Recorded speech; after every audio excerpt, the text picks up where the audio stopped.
This is Melinda Osterberg, and I am the Community Development Educator with Marathon and Lincoln Counties. And today, Ben Clark is with me. He is an archivist and historian at the Marathon County Historical Society. He is going to talk with us a little bit about Marathon County's road to the 19th Amendment. Can you provide a picture of what was occurring at the state and national levels leading up to the 19th Amendment? And for those of you that are unfamiliar, the 19th Amendment is what guaranteed women the right to vote in the United States. It's a long road. The suffrage movement started back in 1848. It's one of the first organized movements in really the globe, trying to get women to vote. And it's going to take a long time. The United States is actually one of the last sort of modern countries to actually extend that right. And it takes, different forms in different places. In Wisconsin, it's interesting because we actually have a sort of partial suffrage that comes earlier. So to kind of understand this, if you go back to the 1800s, one of the reasons that they were concerned about giving women the vote was kind of based on this idea that voting is an important privilege, it's an important duty as a citizen. We need to be informed, we need to be able to make a vote, not just vote who someone tells us to. The way society was set up, men could go and learn, engage in political discourse and be educated about the issues. Whereas it was expected in the 1800s, if you were a woman, you would be in the house and maybe you'd leave to go to church or do some shopping, but you would be raising the children, cooking, cleaning, and that's about it. And so the idea kind of was, okay, well, if we give women the vote, are they going to just vote how their husband tells them to vote? In which case, why do we have 2 votes per household? Or we have to break up the way society is organized. In 1869, there's a school suffrage law that's passed, which basically means that women can run for offices that are involved in education or schools. So women can be elected to the school board. And the idea was women are very much involved in the education system, having gone through it themselves. School teachers was one of the few professions in which women could, work in the United States and to sort of be accepted for that. And then even as part of raising children, that's an important part of that process. So women were involved in schools, they were involved in that process. And so that allowed them to say like, okay, well, maybe we can trust women, to be involved in the process because they already were. So in 1886, then you have the actual creation of a partial suffrage. So the idea if women can be elected to positions, well, why can't they vote in these situations? And this causes a little bit of problems. If there was an election in which there was a school board position that was up for election, then women could vote in that election, but they could only vote on that item. They couldn't then also cast a vote for the county sheriff. And this caused a bit of a problem because, over the course of 1887, when this started to be implemented, in particular, there's a sort of important case in Racine, a woman named Olympia Brown, who was a suffrage leader at that area. She had her ballot turned away. They sue, and the judge says, actually, the law says that you should have given her the ability to vote. That then gets appealed to the state Supreme Court, who say, essentially, yeah, legally she should have been allowed to vote, but we don't want to set any precedent that women can vote, so no.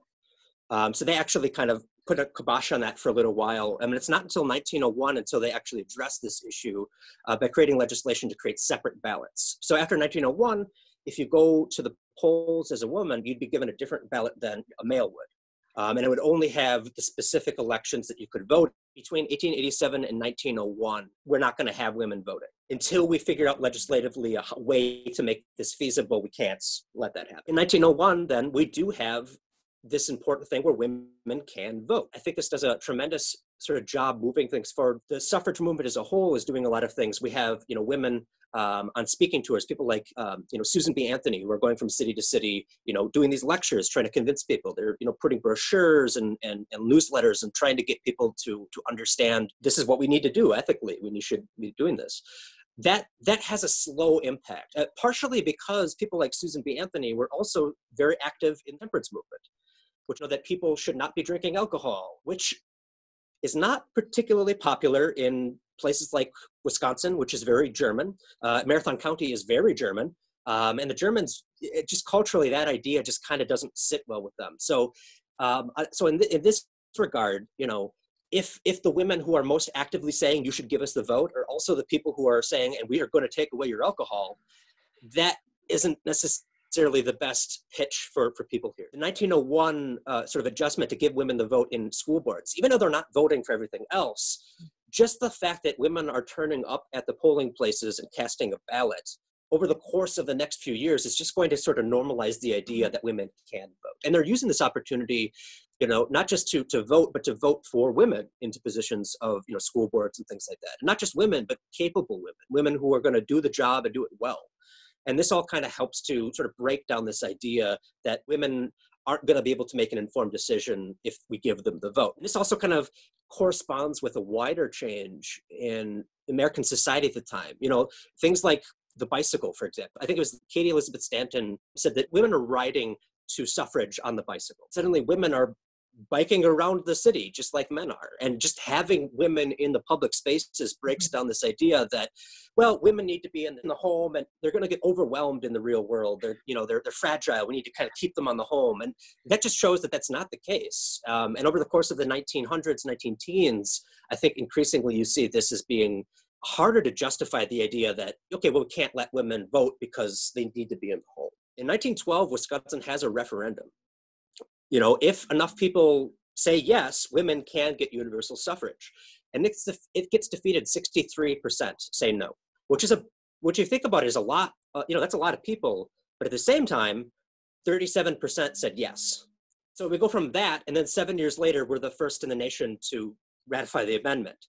And I think there's a couple reasons for that. Partially is this sort of general evolving of the attitudes towards, the roles of women in society. I think World War I helped sort of push that forward quite a bit. Before World War I, if you were a woman and you were involved in the community, you probably had to marry into wealth or be born into wealth. You had to be able to afford a cook and a maid and, all that sort of stuff. And then you had the time to actually, raise money and sort of think about how you can improve the society. In World War I, all of a sudden, everybody needs to be involved. This is a war that everybody needs to sacrifice. We need to ration. You need to reduce waste. It's a patriotic incentive that we need to do this if we're going to win the war. And that means that women are entering the workforce in more numbers. It's in part to take up the absence of these men who are going into the service, but also, getting involved in things like the Red Cross. Women were getting involved in, civil defense groups. They were getting involved in, this is kind of the birthplace in Marathon County of why we get the homemakers clubs get started. So there's a lot of sort of organizing that happens during World War I. And even after the war is over, it just sort of becomes like, well, hey, they could do it, when we needed them. Why can't they, why can't women be involved now?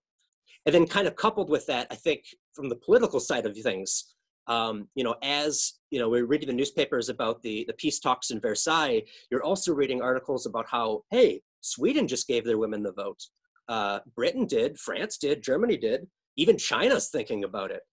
We don't want to be the last country in the world to do this thing that we know we should be doing. And so that's kind of when it all comes together. In 1919, Congress at the national level passes the amendment. It goes to the individual states to say, ratify it. We need, I think 2/3 of the states need to say yes in order for it to become law. In addition to that, Wisconsin did give women presidential suffrage in 1919. So even if the amendment hadn't passed it, they could have voted for president in 1920. And I think had it not been for the amendment, we probably would have just created universal suffrage. It was that popular. What was going on in Marathon County? I mean, how did women's suffrage look here? From a historical perspective, I'm not sure. There really, as far as I can tell, and I could be wrong, I'm going to put that caveat on there. We could be missing something that's just small. If there was a specific group dedicated to suffrage here, they were really marginalized. They were not in the newspapers. They were not in sort of the materials. I think probably that association with the temperance movement did not help them at all. Okay. And so here in Wisconsin, in central Wisconsin, I think there were those who were sympathetic to the idea, but I don't think that they were, like, you won't find any pictures or stories about women marching down 3rd Street of Wausau with a sign saying, we want the right to vote. And instead, it's more of a subtle process. Once 1920 happens, once we get the vote, there's an explosion of groups that are created to support women. Business and Professional Women's Club gets founded in, I think, 1920 right away, dedicated to providing opportunities and a support group for women who are in the workforce. Not long after that, you have the League of Women Voters, which is, again, kind of an outgrowth of these suffrage movements to say, all right, you have the votes. Now we need to make sure that women are going to be educated about the topics, so that shortly after that, you have the first, what's going to become the American Association of University Women. Again, kind of, let's try to organize these professional women to make an impact in the community. Thank you so much for your time, Ben. So next week, we will be taking a closer look at some of Marathon County's first female elected officials, which we're really excited to do as we continue to look at this journey. Thank you so much for watching today.